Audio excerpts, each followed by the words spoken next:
I read it, or am I ready?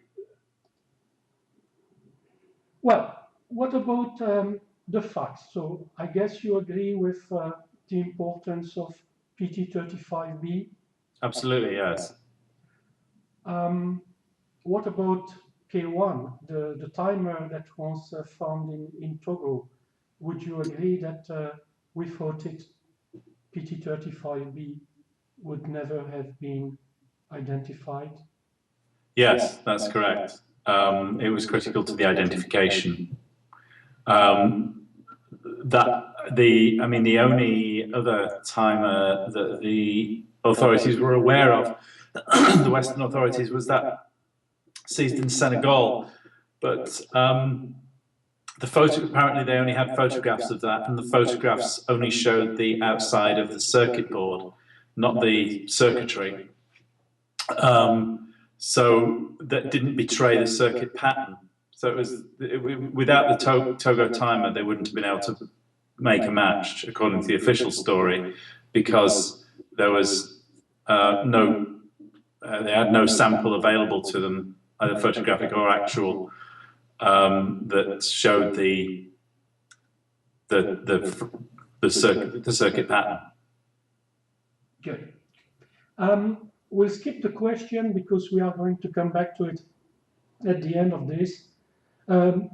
Did you have a chance to read the timeline that I built for 1986? Yes, I did. Yes. What's your take on that? What's your opinion of that year and the big campaign of disinformation that?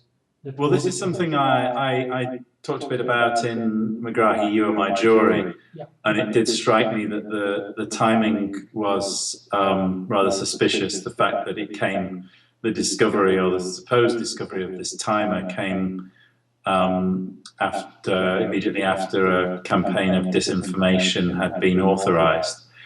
And when you add that to the peculiarities surrounding the story, then it does make you suspect, albeit that we don't have proof, that there was some hidden hand involved in this. Question. Of course, Bob Woodward's article in the Washington Post on October the 2nd, 1986 was crucial to let us know about what was going on. Have you ever tried to contact Bob Woodward? No, I haven't. No. Okay. Let's move on then to the next topic, which is U.S. geopolitics at that time. So we, of course, had the Fuller Memorandum of 85, followed by the Poindexter Memorandum of 86, August 86. What's your take on all that? Well, it was clear that there was an agenda, a secret agenda to undermine Libya, and that they were prepared to use disinformation in pursuit of that agenda. There were very clear geopolitical imperatives at work involving the US role in the Middle East. That's, it's no longer a matter of debate that was happening because these documents have been declassified. Yeah. Next topic, the context, and I think you write about this in your book.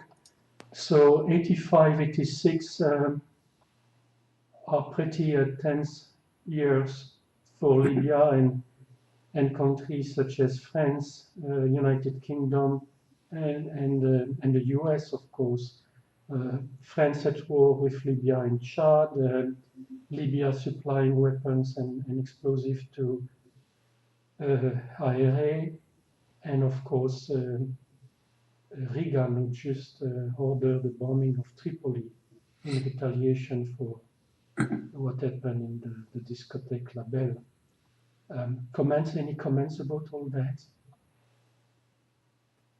Yes, well, what appears to be the case is that there were acts of terrorism that were being sponsored and supported by a number of countries in the Middle East, probably including Libya, but that the Libyan role was exaggerated, the role of other states was downplayed, and that it was decided to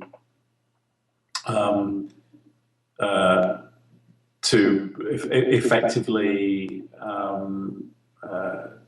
go to war with Libya, or wage a low-intensity war against Libya as a lever against America's other enemies in the region, chief among them being Syria and Iran, who are much tougher to take on directly. So it was thought that in having a confrontation with Libya, that would make the Syria and Iran more pliant. Okay. Before we move to part 2, let me go back a little bit. Would you agree that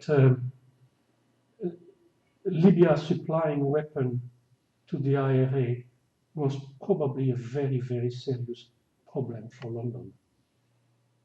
Oh yes, yes. I mean, Libya had a lot of, Libya had deep pockets and a lot of arms at its disposal, and the knowledge that the IRA was going to Libya for its weaponry would have caused great alarm, I think. Okay. The UK government. Okay, I'm just going to stop here, part 1, and then we move to the next part.